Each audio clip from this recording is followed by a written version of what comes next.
Tell me. The idea behind that program.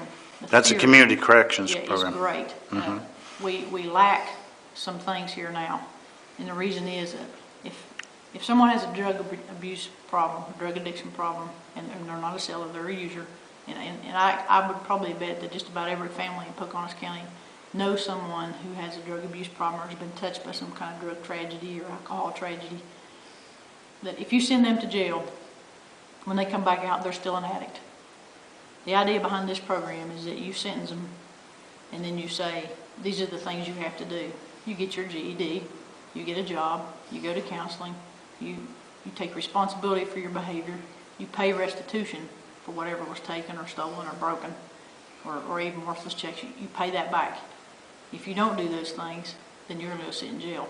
You give someone an opportunity to make things right with the community and then help themselves. Now, if they're not willing to help themselves, there's nothing you can do about it and they need to go sit. Well, now, as a magistrate, you've been particularly noted for your use of community service as an alternative to sentencing. How do you feel about community service? I think it's a great thing, and I'll tell you why. It costs $48 a day to house someone. Mm-hmm. If we can have someone pay back to the community or work off their debt to society, then the community benefits. We've had the bricks cleaned up at the Durbin Library. The town's had some help. The courthouse had some help. Senior Citizens has had help. You know, plus it also, and I got several success stories. You know, people have actually got help for themselves and become productive members of society. That's a good thing. Now, can I broach one other subject here, the subject of home confinement? Right. Now, we know the reason for home confinement, one of the reasons is that it saves the county money. It saves money and also lets people who have jobs work.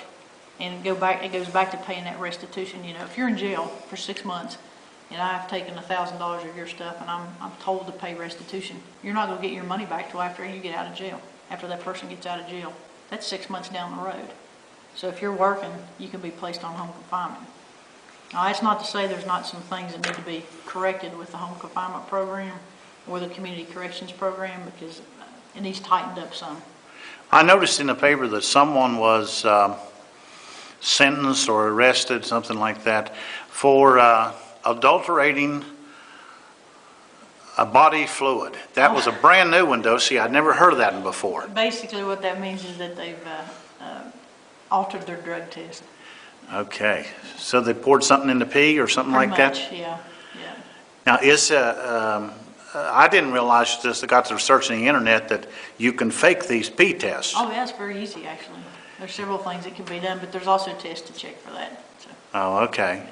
So that, and that goes back to, you know, we talk about home confinement or community service. You know, there's certain restrictions on all these things, and we have 2 officers that work that, but there needs to be some good cooperation between the magistrate's office, the prosecutor's office, and the home confinement, or the sheriff's department, because that falls under that, as to, you know, how that is enforced. You know, a lot of times people will say, well, you know, they're on probation, but nothing gets done. And honestly, I think it falls back within the sheriff's department being able to enforce those things that are asked of that person.